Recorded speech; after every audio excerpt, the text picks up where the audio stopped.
Hi everyone, in this video I'm going to share with you how I made these really cute hard iron-on earrings. These faux leather earrings are just great for Valentine's Day, and in the video I'm not only going to show you how I made them with faux leather, but I'll also be showing you how I made them with genuine leather as well. It's super easy to take this template and to make a few modifications to it so that the heart, instead of being cut out of the earring, can actually be an iron onto the earring. And that just lets you play with a lot of the great heat transfer materials out there, all of the really fun holographic glitters, foils, all of those really fun heat transfer materials that are perfect for Valentine's Day and Valentine's Day earrings. The pop of color in the shape of a heart is just super fun to make these earrings fashionable and perfect through January and February as everybody's out kind of celebrating Valentine's Day and this great season of love. So stay tuned, and in this tutorial you will see just how easy it is to make these iron-on DIY Valentine's earrings. So let's start by getting the image pulled onto my mat. I'll do that by clicking on the left bar on the images icon right here. And then once I do that, I can select the image I want to bring to the mat. Now, I've already uploaded these SVG files for Valentine's Day, and I've already even filtered this. You may be seeing other images. If you only want to see what you've uploaded, click on this filter button over here in the upper right-hand corner where I'm pointing, and then just filter it by uploaded. Now this is the file I'm going to be using today. So I click on it, it's outlined in green, and I insert the image onto the mat. Now this image comes on really large, so I need to go up to the height field marked H, and I need to change that. Right now it's 7 inches, and I just need to change it to 2 inches. Oops, I accidentally changed it to 1 inch. Changing it to 2 inches. And that's the height of my earring. Now, before I duplicate this, I do need to correct this heart cutout because the earrings I'm making today will have an iron-on heart, but currently this file is set up to cut this heart in the middle of my teardrop. So to change that, I just need to have my teardrop highlighted, and then I come down here to the lower right-hand corner to the contour button. I click on that, and this gives me an opportunity to hide parts of my image, and I want to hide the heart. So I click on it, and when it's shaded, that indicates that it's hidden. And once it's shaded, I can click the X button to be out of that. And now you'll see my teardrop no longer has a heart. So now that I have the teardrop how I want it, I select it, click on it and select it, and then come over and I duplicate it. Now this gives me my earrings. Now this is when you need to decide what material you're using so you know if you are going to make an extra set for the back. I am using this really thin faux leather earring. It's a hot pink faux leather earring. And the back is kind of this felty, cheap looking material. I don't like that. And when the earring turns, you're gonna see that. So I'm going to go ahead and cut another set of these earrings by clicking duplicate 2 more times. And I'm going to glue these to each other back to back. And that way it'll just be pink on both sides. All right, now I need to get my heart ready for my iron-on. So to do that, I'm gonna go ahead and make one more copy of this earring. Now, you look at it and you can't tell it has anything to do with the heart, but remember, all we did was hide the heart. The heart's not actually deleted. So I'm going to click on this additional teardrop and again come down to the lower right-hand corner to this contour button. And I want to unhide the heart because I need to see the heart, but I want to hide the teardrop. Now you do need to do it in that order. Unhide this, and then you can hide the teardrop, and then X out of it. And now all you have left is your heart. Now the heart will be cut on an iron-on material, some kind of heat transfer vinyl. And so it won't be cutting on the same mat as your faux leather. So you do need to change that color Doesn't really matter what you change it to. I'm using, I think I'm going to use some kind of silver glitter, so that'll just kind of help me keep that straight. If I want to, I can left click and highlight these since my leather's pink. If I need to do that just to keep it all straight, I can. Just show me that's my pink leather, and then this is my gray iron-on or silver iron-on.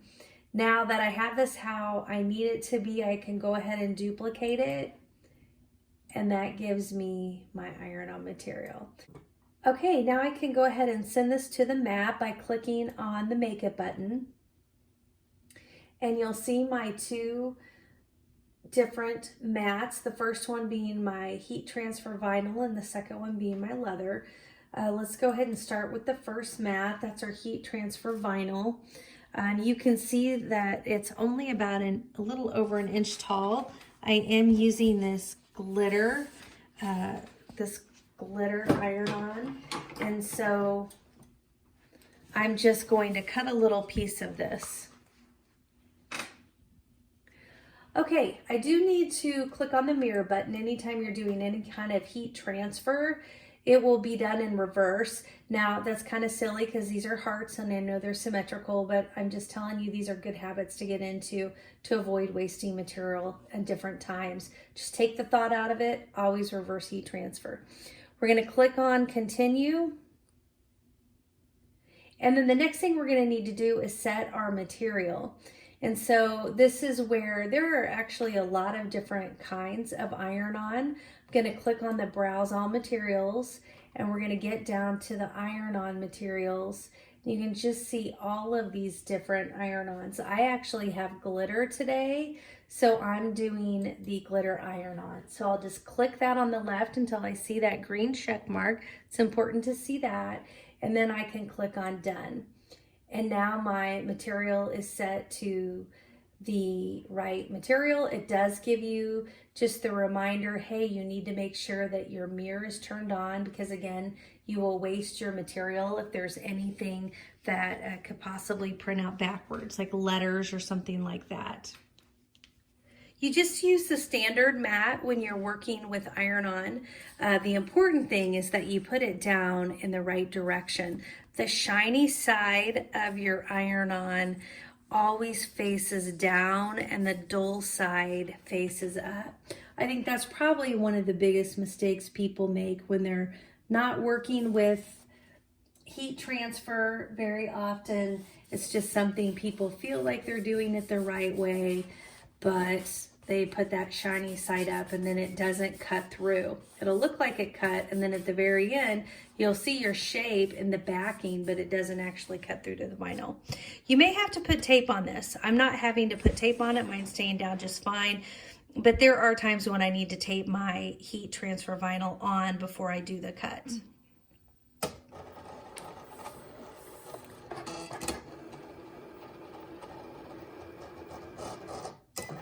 If you do find anything helpful as you're watching the video today, I'd love it if you take just a second and tap that like button. It really helps me as I get my channel started. If you're new to my channel, think about subscribing. I do a lot of DIY videos. Lately, I've been doing mostly DIY earrings, but I do a lot of other DIY projects as well. Now, once you get your vinyl cut, the next thing you're going to need to do is weed it. And before I weed it, I do like to look and just at least cut my shapes down to only, like these, I cut 2 hearts. I just don't want to waste these scraps, so I just go ahead and cut this off. I'll use that for something different, and all I have left, the hearts are in here. And I do like to put them down on my mat when I'm weeding. It just helps me to get it started. And then I take my weeder and I just poke on the corner.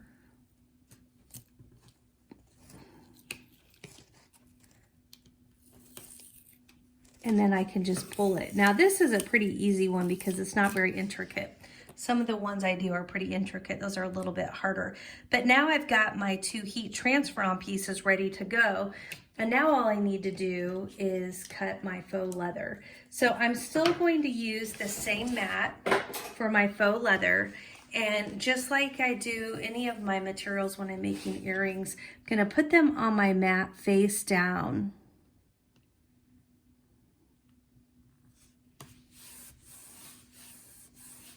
So now we're ready to cut our next piece of material, but notice it's still showing glitter iron-on. So we do need to change the material. So we're just going to click on that material and it brings back our menu. We can click on browse all materials and we'll go down to all of the leather settings. Now I'm not using a Cricut leather today. So typically when I'm not using a Cricut leather, it's a little bit thicker.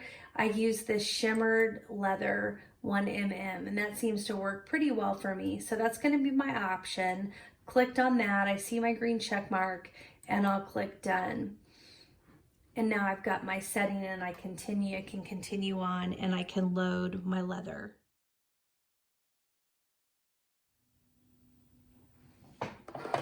All right, let's see how our cuts did. Got a really nice cut here with this material.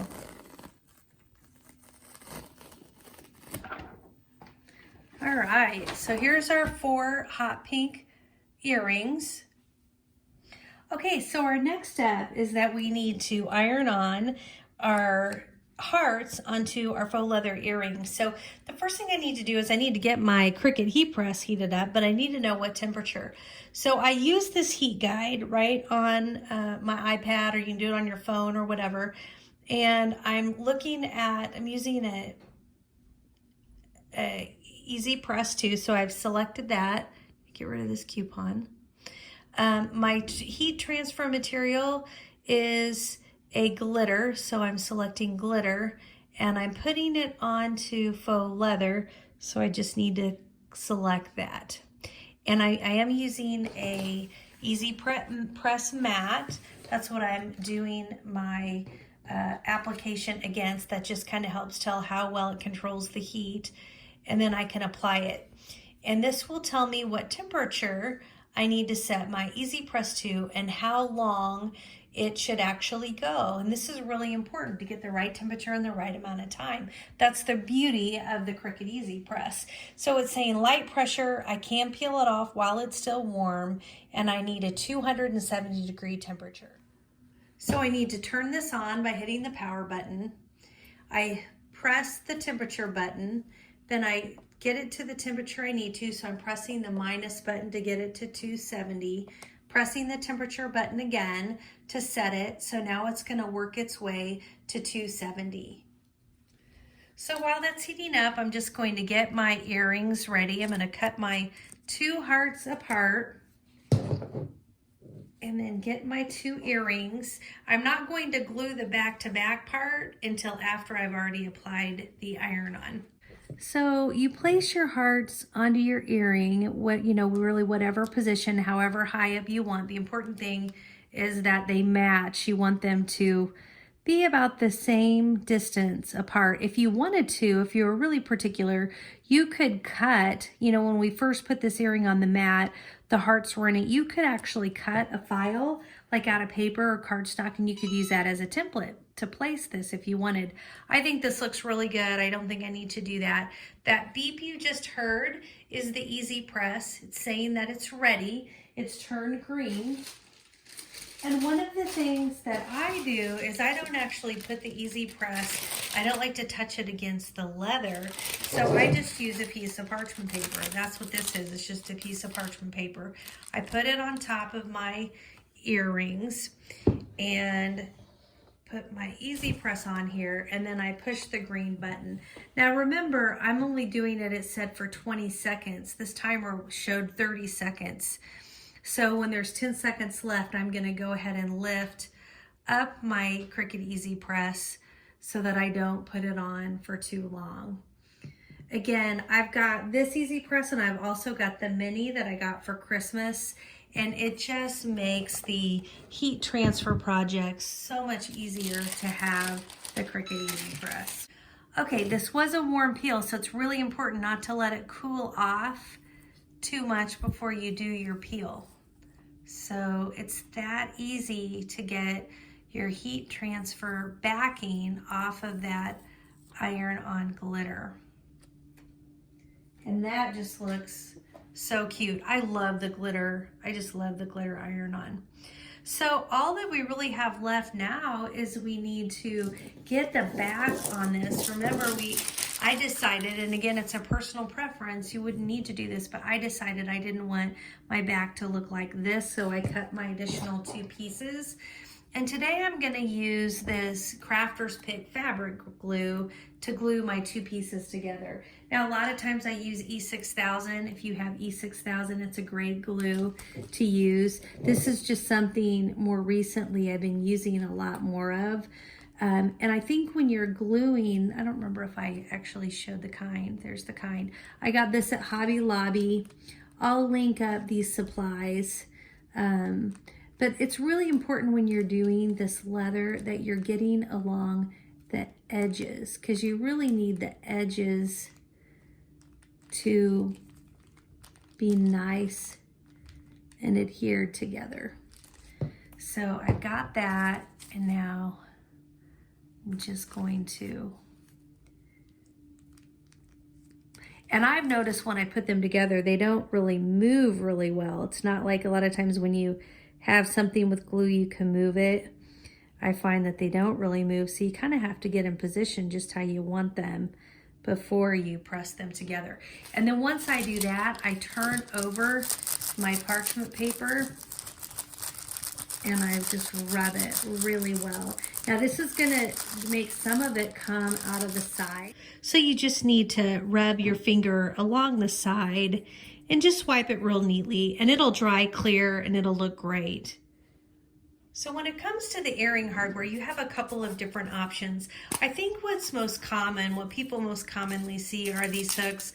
I use these probably in my first, I don't know, 15 to 20 videos. I've done a lot of these hooks. They're pretty inexpensive hooks, and you just use jump rings to connect to those and then to connect your earring pieces. And then you use some pliers and a little jump ring tool. This is actually part of a kit along with the pliers, with the jump ring tool, and with some faux leather. Really good deal if you're getting started. I'll link that up. I love it. I've used it a ton. Lately, I've been using more. That is my Cricut Easy Press. I need to turn that off. And I actually think that was beeping to tell me it's about ready to turn off. Lately, I've been using these hooks. They're like these wire hooks with the balls on the end, and I just love them. They become my favorite. They're a little more expensive than the other hooks. I'll link up to these too. Just look at my comments. I'll pin a comment to this YouTube video, and I'll link to like all of my materials and my SVG file and all that kind of stuff. Then I'll link to those earring hooks. Anyhow, okay, once I am ready to go, I just need to punch a hole in these earrings. And I like to get them as high as I can, but not so high that I worry that it will rip. And then once I do one, I do like to put it on top of the other one, just because I like to make sure my holes are in about the same place so that they're hanging the same on both of my ears. Sometimes I don't even need to. Sometimes I'll go back and retouch that hole to make sure it went through really well. And then the thing I love about these hooks is they're so easy, because you just stick them, you just take the end of the wire and you push it through and then pull that earring down. You've kind of got to, it's a little tight, so you've got to kind of pull it down in there. And then now you've got your earring on the hook. It's just such an easy way to hook your earrings. And if you buy them in bulk, like at Amazon, I feel like it's even cheaper than using a half-price coupon at Hobby Lobby. But you buy them in bulk and you can get the hooks. I think it's about 20 cents a pair, maybe. So it's not bad at all. And they're just so easy. And I love the look of them too. So that's it. I mean, it's that easy to put these earrings together. I hope you found today's heart earring DIY to be super helpful. If you learned anything today or picked up any tips, I'd love it if you take a second and tap that like button. If you haven't already subscribed and think you might want to see more DIY videos, please go ahead and tap that subscribe button. If you hit the bell button, you'll make sure you get notified when I post any new videos, and then you can decide if it's an episode that you think you might be interested or not based on the picture and the title. Again, thanks so much for joining me today and checking out these fun heart iron-on earrings. Bye, everyone. Have a great day.